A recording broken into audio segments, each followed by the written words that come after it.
Hello everyone, you're welcome back to my channel. So in today's tutorial I'll be taking you guys through on how to sew a knife pleated wrap skirt, as you can see right here. So I used this African print fabric, which is very colorful. So I really enjoyed every bit and outcome in the process of making this skirt. You see right here, it came out so nice, neat and perfect. So if you're interested in learning how I achieved all of this, please continue watching and don't forget to subscribe to my channel. So without much ado, I'm just going to get started with today's tutorial. So the measurements that you need to take note of before you commence with your drafting are right here on the screen. So these are basically all you need. So I'll just get started. Our hearts beat to the city streets.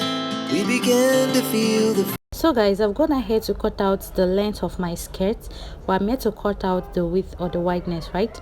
So I also have my yellow lining, as you can see right here, because this is a multicolored fabric. Okay, so I decided to make use of a yellow lining. So for this my fabric, I'll be working with a skirt length of 24 inches, right? So right there you can see that I have 24.5 inches.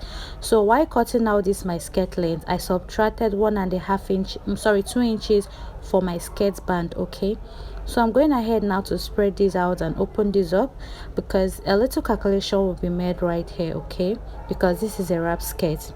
So the hip circumference I'm working with right here is 24.5 inches. Okay, so I will also get half of my hip, or my hip divided by 2 is 12.25 inches. Okay, so all I'm going to do is to add 24.5 inches, which is my full hip circumference, plus the 12.25 inches, which is like the half of my hip. That is my hip of 24.5 divided into 2. So I will add this 24.5 inches plus 12.25 inches, and total of what I have is 36.75 inches. So after that, you're also going to go ahead and add about 15 to 16 inches extra to what you have right there. Okay, so meaning that the total of the waist I'm going to mark out right here will be 52 inches, just as you can see right here on the screen. I also went ahead to write it down in case you don't really understand my explanation properly. Okay, so in total now, the waist or the upper part of my skirt is going to be 52 inches and 3/4. So I hope that this is very clear enough. Please, if you don't really understand, you have to pause this and also try to assimilate better. Okay, so that is actually the measurement I'm working with. Okay, circumference plus half of your hip, and then you can add extra 15 to 16 inches. So I already explained what I have after calculating mine, and everything I have now is 52 inches and 3/4. Okay, so right now I'm going to measure out what I have on my fabric so that I can ensure that I mark out exactly 52 and 3/4. Okay, so now using my measuring tape, I'll start from the edge of my fabric at that top part, as you can see right there, to measure this out.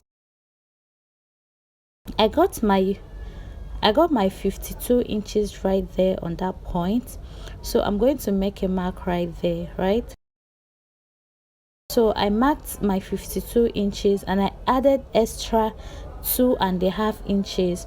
So why I added extra 2 inches, remember I said you can add extra 15 to 16 inches extra. So I added that, and the half of an inch is just for me to be able to stitch this to my lining at the two sides by 1/4 of an inch, right? So I went ahead now to cut off the excesses I had right there. So the next thing I'll also do is to cut out this my lining piece, the exact length of my skirt. So I just measured it out for you all to see what I had, and after that now I'm going to get my fabric and place it right side facing my lining piece, just like this. So right now I'll properly arrange all of this on all the sides, and I'll just simply go ahead and stitch the two sides of this my piece I have right here that will serve as my skirt, and also the top part. But you see, for that other side on the waist, I'm not going to stitch that part, right? So I've gone ahead to do just that and iron this out, and you can see how nice this is looking already. So I have all the parts stitched down aside the upper part, which will be serving as my waist where I'll be fixing my band. Now from the edge of my fabric right there, I divided my waist circumference by 4. Okay, so my waist circumference divided by 4. I marked it right there and made a point, and I'll go ahead and notch this as well.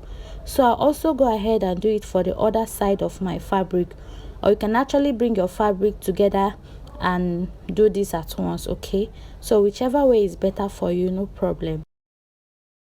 Also mark quarter of my waist from there, and I'm going to mark it and also make a notch at that point. Okay,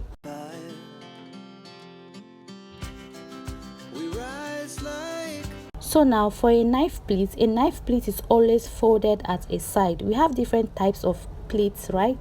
Maybe I'll make separate tutorials on that, but for this particular skirt I'll be making use of a knife pleat, right? So for a knife pleat, I'm going to start from that part I notched to pleat this. Okay, so you are going to drag your fabric more like you're dragging it underneath, then you now cover it at the top part. So when you do this, you can decide on the inches you want to fold in with, but know that it has a great role to play on how your skirt is going to fit you, right? So for me, I'm pleating with 3/4 of an inch, but a knife pleat usually on a skirt, the maximum number I use is 1 inch, right? So please watch properly how I'm actually pulling this inward and also pinning. So this is something that you really need to bring out your time and exercise a lot of patience to achieve. It is not something that you can actually do in a hurry, so that you get it right. By looking at everything I'm doing right here, you can see that I wasn't in a hurry, just that I actually had to increase the speed of this video a bit. Okay, so I took my time honestly to pin, and you can see I will drag this inward, and the excesses I have at the top, I'll use it and cover this a bit. And after that, I'll also go ahead and measure out to make sure that what I had here was 3/4 inches. So you're not supposed to pleat having one of your pleats bigger than the other. They are meant to be equal. So this is how you continue doing this, and as you're dragging this, you're also pinning this down at that point and also arranging it at the other side. So like this, I will continue doing this until I get to the other part of the knot I made on the other side of my skirt. Tall buildings, as the chemicals they take us higher.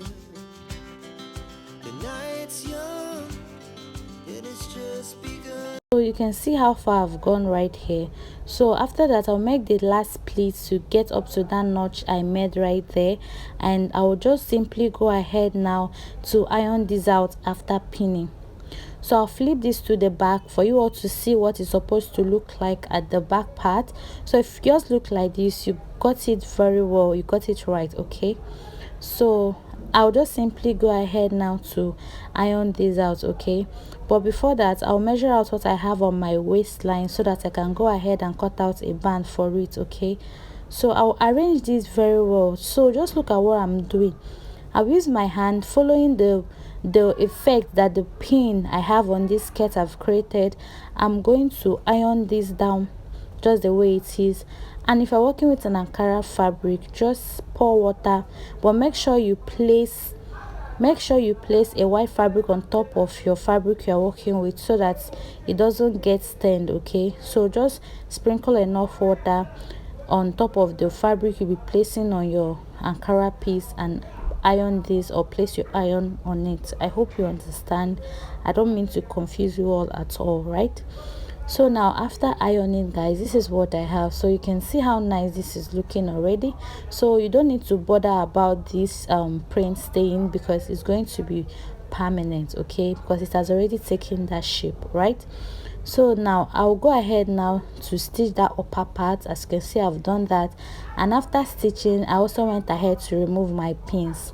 So you need to stitch this so that it can be firm, because the firmness you get when you stitch is different from the one you have by just pinning this alone. Okay, so I also went ahead to cut out this band that I'll be fixing.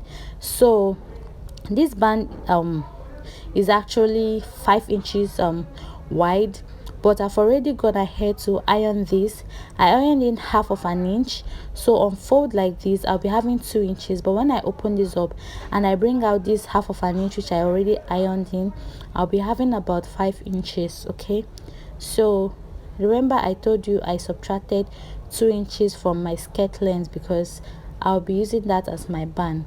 I also measured out the waist of my skirt, and I also marked out exactly what I had plus half of an inch, and you can see that at that point I ironed in that half of an inch as well. So the next thing I'm going to be doing is to start pinning from that half of an inch. So if you watch closely, you will realize that the half of an inch I told you all I added for stitching is actually outside from my skirt, from the waist of my skirt. So I didn't start pinning from the edge of my fabric. I have like half of an inch away from my skirt. Okay, so I'm going to pin this, and for the other side is still going to be the same thing or have the same effect. So after pinning that, I'm just going to get this my band, and I'm going to turn it to face right sides this way, and I'm going to stitch down that half of an inch. So by the time I stitch down this half of an inch, I'm going to flip this and also stitch down the parts where I pinned on my skirt, that is this band.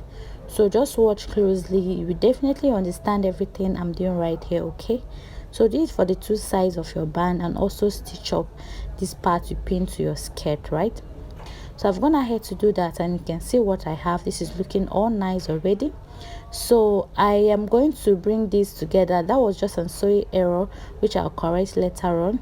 So I'll bring this flip this to the wrong side this way, and also stitch this down. I've done this, and you can see what I have right here. This is looking very neat, and you can see how my pleats are really looking so nice. Okay, so the next thing is actually to fix a button to this, and also creating a buttonhole as well. So you have to get your weight, the quarter of your waist, and you're just simply going to mark it right there. So for the one that will be underneath, you have to fix your button, and the one that will be on top, that is where your buttonhole will be, just as you can see me doing right here. So this is how yours should be. And in case you might be wondering, this is not my size. I'm actually making this for my client who is still in her early teens, so she's quite small. And that is all for this tutorial, guys. Thank you all so much for watching. I hope you try this out, and I will also see you all in my next one. And I hope you found this tutorial helpful. Bye.